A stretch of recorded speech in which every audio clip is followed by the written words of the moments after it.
So I know I just made a video, my Paranormal Experiences Part 2, but what I should have done, even for the beginning one, is there's a website and it's called Your Ghost Story. So it's www.yourghoststories.com, and it's basically a website where people write stories that have happened to them. Basically what you've got going on your video, but it's just people type it. And I have been joined to that site since 2008, and what I should have done is gone through and read some of my old stories. So that's what I'm going to do.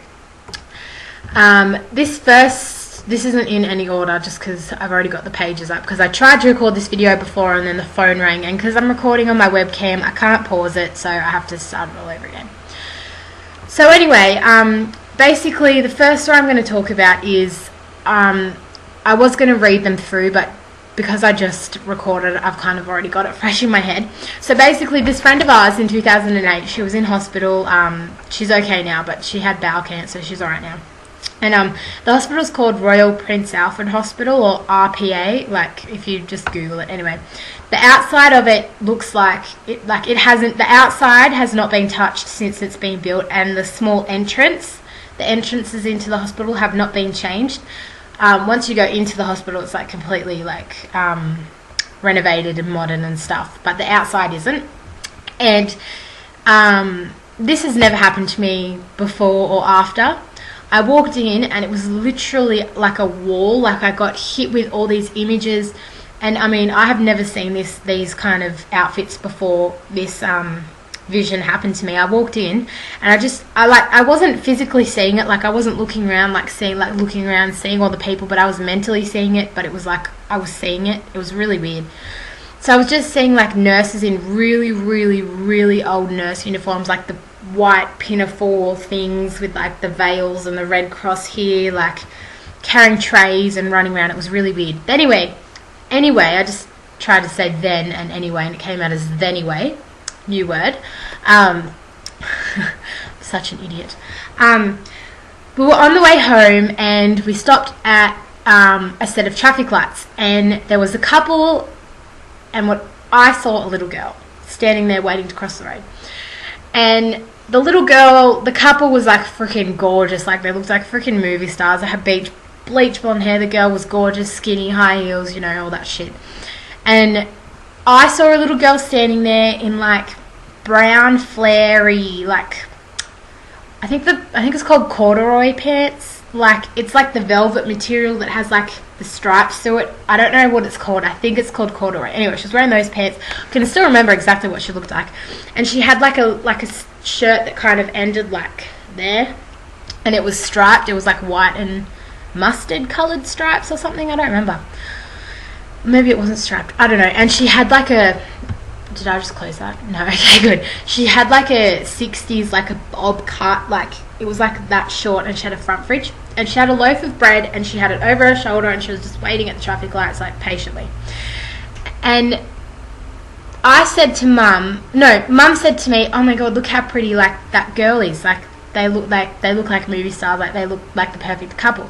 And then I said to Mum, isn't that girl like a little bit too young to be by herself? Because the girl looks nothing like the girl was like dark brown hair and I don't know. Anyway, and Mum was like, what girl? What are you talking about? And I'm like, the freaking little girl standing right there with a loaf of bread. And my Mum's like, what are you talking about? And I'm like, the little girl that is, and by this time she was like walking in front of a car, and I was like, Mum, she's right in front of her car, like right in front of our car. And I legitimately thought it was like a normal person, like physical, like, you know.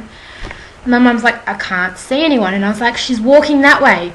And then the lights turned green for us to go. And this is like in the suburb that this happened in is Newtown. And if you live in Australia, Newtown's just basically like a really small like line of shops. Anyway, there's like heaps of side streets, and we like drove up, and I looked down, and the little girl was just like walking down, but she was like fading as she was walking down. So that was pretty cool, I reckon. The next story that I'm going to say, and this I completely forgot about this. Before I start it though, as I said in one of my other videos, we used to live in number 38 in the same unit block. Now we live in number 1.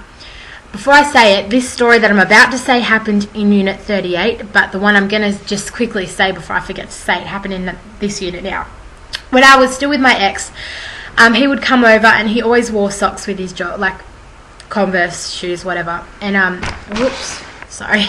And he would religiously, at the time when we moved over here, my dog Allie was just a puppy, and he just did it religiously, just so he didn't have to look anywhere for his socks. He knew he just used to take his socks off and put them inside his shoes. And 9 times out of 10, at the beginning we used to have to say it, but at the end we didn't. He'd go get his shoes and his socks wouldn't be in there, and he'd be like, where the fuck are my socks?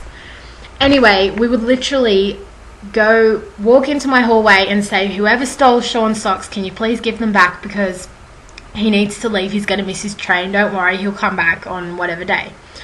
We'd leave the room, come out into the lounge room, wait 5 minutes, go back into my room, and they'd be just lying on the floor. And my room, it's messy at the moment, but I keep it pretty clean, the floor at least, so like the floor is like a cream carpet and his socks were like coloured, so that always used to happen. So anyway, I'm going to quickly read this story that has to do with Sean, my ex-boyfriend, and it happened at Unit 38. Okay.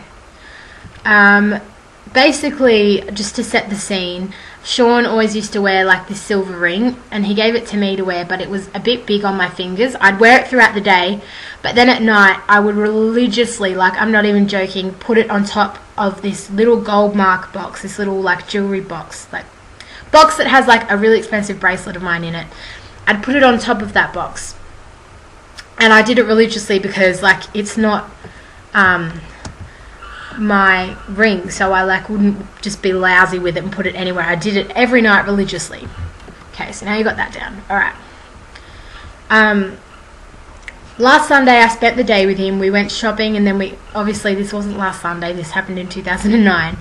Last Sunday I spent the day with him. We went shopping, and then we came back to my house for a while, then he had to go home.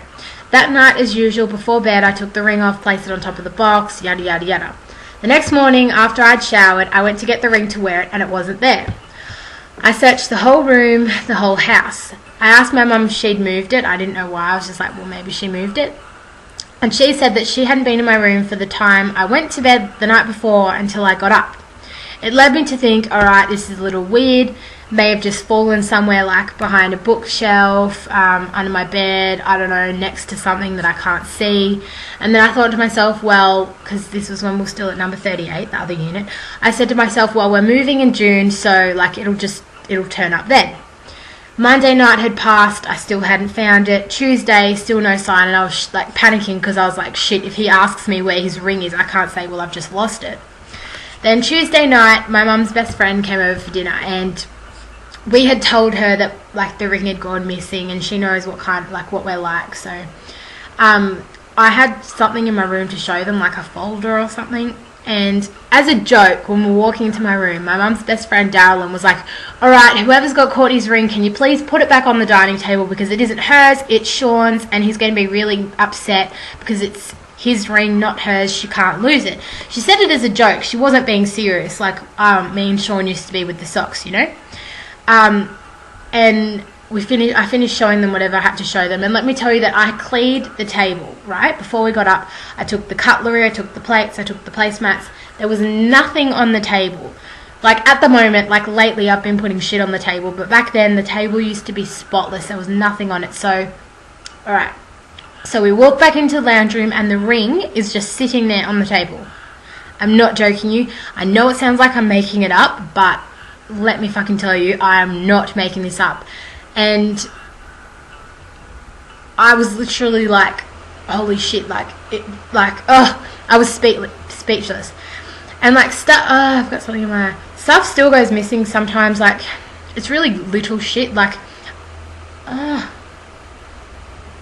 sorry, I'll be like doing my makeup or doing something, and I'll put something down, go do whatever I had to do to put, like the reason why I had to put it down, come back in and it won't be there, and then I'll be like, oh fucking hell, can I please have it back? And then they'll give it back. So yeah, what else happened? Oh yeah, another story I forgot to tell you. At number 38, I was falling asleep once, and I felt like a really light touch on my hand. It wasn't like grabbing me or anything. It was just like as if to say, like, it's alright, I'm here, like whatever.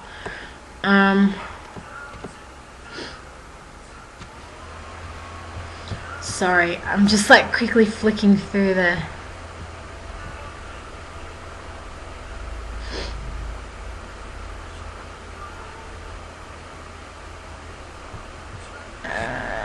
But yeah, okay, I'm just going to stop now because this video is 10 minutes long. But yeah, there are a few other of my experiences, and that's all I can think of. That's all the experiences I can mentally drain out. So yeah, this is going to be part 3. Sorry.